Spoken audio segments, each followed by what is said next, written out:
సచివాలయంలో 1 సెంటు మీద ఇళ్ల స్థలాలని జగన్మోహన్ రెడ్డి గారు ఇచ్చాడు. 1 సెంటు ఆయన ఎకరం ఇల్లు ఉండదు. వీళ్ళందరూ 1 సెంటా? 1 సెంటు సరిపోద్దా సార్? అది అన్నమాట వైసీపీ వాళ్ళు కూడా అడిగారు, కానీ అతను అవకాశం ఇలా మాట్లాడటానికి కూడా. కానీ ఈరోజు చంద్రబాబు గారు ఏం చెప్పారంటే 2 సెంట్లు ఇస్తాను, ఇల్లు కట్టిస్తానని చెప్పారు. అది ఎక్కడైనా కట్టి నేను ఆగస్టు నుంచి స్టార్ట్ చేస్తా అన్నారు. అసలు దానికోసం ఎదురు చూస్తాం సార్. ఆయన పేరు చిరస్థాయిగా మేమందరం గుర్తుంచుకుంటాం. లోకేష్ గారు కూడా మాకు హామీ ఇచ్చారు సార్. వారు వాగ్దానం నెరవేరుస్తారని ఆశపడుతున్నాం సార్. తర్వాత అద్భుతంగా ఉంది, జనాలు అందరూ ఆనందపడిపోతున్నారు. ఈ 5 సంవత్సరాలు పడిన హింస గాండాగా ఈ హింసలన్నీ చూసి జనాలు మారిపోయి 75% చంద్రబాబు నాయుడు కృతజ్ఞతలు చెప్పి అందరూ ఓట్లేసి ఘన విజయంగా సాధించారు. ప్రపంచాన్ని ఎంతో ముందుకు తీసుకెళ్తారని ఆ ఉత్సాహంతో ఉన్నారయ్యా. అంటే గతంలో పెన్షన్లు ఇవ్వడానికి 3000 ఇవ్వడానికి 5 సంవత్సరాలు పట్టింది. ఈయన రావటం 1000 రూపాయలు ఒకేసారి పెంచడంపై మీరేమంటారు? ఈ 3 వచ్చి ప్రకటించాడు. ఎప్పుడైతే నామినేషన్ వేసాడు అక్కడ కానీ 3000 రూపాయలు అని 7000 టక్కనే 1వ తారీఖు వచ్చిన వెంటనే ఇచ్చాడు. వీళ్ళు ఆ 1000 రూపాయలు పెంచుకుంటూ 200, 250, 350 ఇలా పెంచుకుంటూ వచ్చి సంవత్సరానికి దాన్ని దినం తీర్చాడు. అలా కాకుండా ఒకేసారి దీన్ని ఘన విజయంగా చేసి ప్రజల్లోకి అద్భుతాలకు ఇచ్చిన మాటను నెరవేర్చుకోండు. తరువాత ఇసుకకి నానా ఇబ్బందులు పాటలు పడిపోవడం, పేదోడు ఇల్లు కట్టుకోవడానికి 10,000, 15,000 లోడు. అవన్నీ ఇప్పుడు ఇసుక ఉచితం అనడం మరీ పేదలు ఆనందం పడిపోయి ఎంతో ఉత్సాహంతో ఇల్లు ముందు కట్టుకుంటామని ఉత్సాహంతో ఆనందపడిపోతారు. ఆయనకి ఎంతో కృతజ్ఞత కూడా లేదు. ఇసుక లేదు, అంత దారుణంగా ఉంది. ఇసుక కొనుక్కుందామంటే భయం వేస్తుంది. ఏమి లేదు, ఒక మూట మన సిమెంట్ మూట కొనాలంటే 90 రూపాయలు. అటువంటివి పేదోడికి ఎక్కడ అన్యాయం జరిగిపోయింది. అది ఘోరమైన హింస జరిగిపోయింది. ఆ హింస కాండములన్నీ ఇప్పుడు ప్రజలు చూసి మారిపోయి తనని ఎన్నుకొనరండి. మా ఆనందంగా ఉంది మాలో.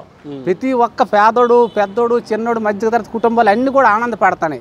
ఎందుకో ఇంతకుముందు ఇసుక ఇల్లు కట్టుకోలేకపోయినారు. ఇప్పుడు ఈయన వచ్చిన తర్వాత ఇటువంటి అద్భుతాలు చేస్తానంత గొప్ప అయిపోతున్నారు ప్రజలందరూ. ఇటువంటి ఇసుక ఉచితమంటే చాలా దారుణంగా ఉంది, చాలా సంతోషంగా ఉంది అంటారు ప్రజలందరూ.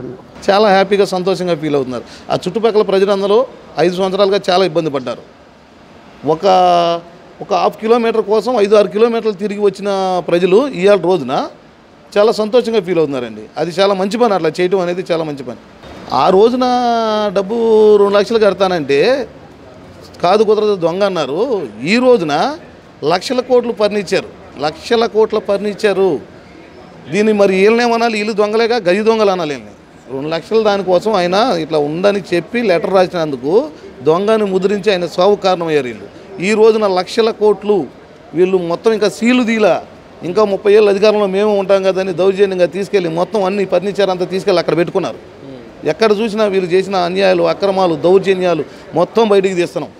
ఏ ఒక్కడిని వదిలిపెట్టం. వాడికి ఏం తెలియదు. అంబటి రాంబాబు కాదు, వాడి పేరు అంబాయిల రాంబాబు. వాడికి పీకితే తోక కూడా తెలవదు వాడికి. వాడి విషయం చెబుతున్నా నేను. వాడు తెలియనోడు 3 సంవత్సరాలు ఎందుకున్నాడు అక్కడ? అది మన నీటిపారుదల శాఖ మంత్రి. నీటిపారుదల శాఖ మంత్రి డయాఫారం వాళ్ళంటే ఏంటో తెలవనోడాడు నీటిపారుదల శాఖ మంత్రి ఎట్టవుతాడు? అదేంటో నాకు తెలవదు అంటాడు, నేను మంత్రిని అంటాడు. అలాంటి వాడి గురించి అసలు మనం మాట్లాడుతూ అనవసరం. ఇది చాలా దుశ్చర్య. 1 ఎకరం భూమికి 1000 రూపాయలు లీజు కడుతూ రాష్ట్ర ప్రభుత్వం సొమ్ము ఖజానాలో డబ్బులన్నీ వాడేస్తూ వీళ్ళు ప్యాలెస్లు కట్టారు. ఎవరిదా సొమ్ము? 1 ఎకరానికి 1000 రూపాయలకి లీజు ఎవరికైనా ఇస్తాడా? ఇవ్వడు కదా. వీనికి ఎలా ఇస్తారు మరి?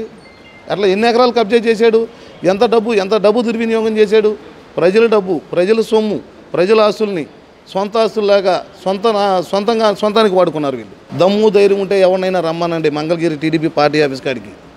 ఏంటి దీని మీద ఎలాంటి గవర్నమెంట్ సంబంధించింది లేదని చెప్పేసి మేము చెబుతున్నాం. నిరూపించే దమ్ము ధైర్యం ఉన్న మగవాడిని ఎవరైనా సరే ఇక్కడికి రమ్మని. అదేవిధంగా పార్టీ ఆఫీస్కుని పగలగొట్టిన నా కొడుకులను ఎవరిని వదిలిపెట్టం. నా కొడుకులు ఎక్కడున్నా, కలుగుల్లో ఉన్నా బయటకు లాక్కొచ్చి వాళ్ళు ఎవరని తెలుస్తాం.